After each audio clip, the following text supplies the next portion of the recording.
पहलगाम आतंकी हमले के बाद से पड़ोसी मुल्क पाकिस्तान के बुरे दिन चल रहे हैं, क्योंकि आए दिन एक ऐसी खबर सामने आ जाती है जो भारत को राहत तो देती है लेकिन पाकिस्तान को उलझन में डाल देती है। अब पाकिस्तान के सिंध प्रांत से एक ऐसी घटना सामने आई जिसने लश्कर ए तैयबा और आतंकी नेटवर्कों में हड़कंप मचा दिया। तो चलिए जानते हैं कि पाकिस्तान के सिंध प्रांत में ऐसा क्या हुआ जिसने पाकिस्तान की धड़कनें बढ़ा दी। नमस्ते, मेरा नाम प्रिंस और आप देख रहे हैं इन खबर। पाकिस्तान से एक ऐसी खबर सामने आई जो न सिर्फ पाकिस्तान में बल्कि पूरे दक्षिण एशिया में हलचल मचा रही है। लश्कर ए तैयबा का टॉप कमांडर रजाउल्ला निजामनी उर्फ अबू सैफुल्लाह खालिद, जिसे रविवार को पाकिस्तान के सिंध प्रांत में अज्ञात बंदूकधारियों के हमले में ढेर कर दिया गया। लेकिन सवाल ये उठता है कि आखिर कौन है ये सैफुल्लाह और क्यों हो रहे लश्कर के बड़े बड़े आतंकियों पर लगातार हमले। चलिए जानते हैं पूरी कहानी। अबू सैफुल्लाह खालिद लश्कर ए तैयबा का एक खूंखार कमांडर था जो 2006 में नागपुर में राष्ट्रीय स्वयंसेवक संघ यानी कि आरएसएस के मुख्यालय पर हुए आतंकी हमले का मास्टरमाइंड था। इसके अलावा सैफुल्लाह लश्कर के नेपाल मॉड्यूल का इंचार्ज भी था। वो पाकिस्तान में बैठकर आतंकियों की भर्ती करता था, साथ ही भारत में आतंकी गतिविधियों को अंजाम देने की साजिश भी रचता था।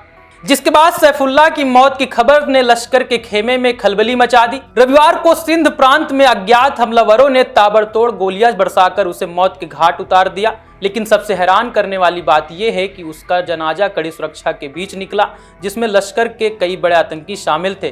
तस्वीरों में देखा गया कि उसकी लाश को पाकिस्तानी झंडे में लपेटा गया और लश्कर के आतंकियों ने बारी बारी से उसकी अंतिम नमाज अदा की।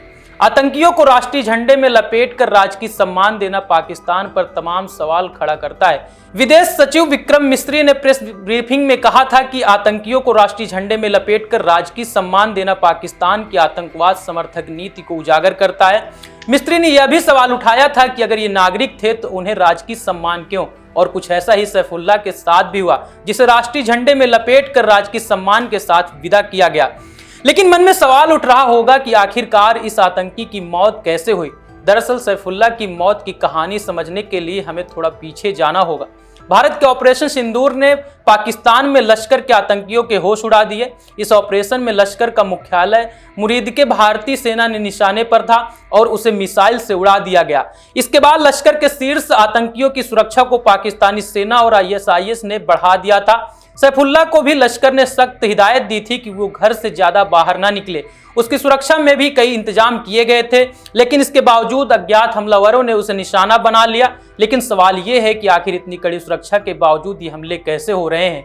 क्या इसके पीछे कोई बड़ा गेम प्लान है? तो पिछले कुछ समय से लश्कर के सरगना हाफिज सईद के करीबी आतंकियों पर पाकिस्तान में एक के बाद एक हमले हो रहे हैं। खुद हाफिज सईद पर लाहौर में उसके घर के पास फिदायनी हमला हुआ था, जिसमें बाल बाल बच गया था।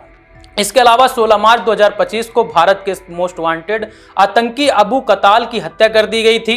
साथ ही दिसंबर 2023 को लश्कर के टॉप कमांडर हंजला अदनान को कराची में ढेर कर दिया गया था। वही दिसंबर 2023 को आतंकी रियाज अहमद उर्फ अबू कासिम को भी हत्या कर दी गई थी। ये सारी हत्याएं लश्कर के हाफिज सईद के लिए बड़ा झटका था। लेकिन बड़ा सवाल ये है कि इन हमले के पीछे कौन है? क्या ये भारतीय खुफिया एजेंसियों का काम है या फिर कोई और ताकत इन आतंकियों को खत्म कर रही है? इसका कोई स्पष्ट जवाब तो नहीं है, लेकिन इन हमलों से एक बात साफ है कि लश्कर ए तैयबा कमजोर पड़ रहा है।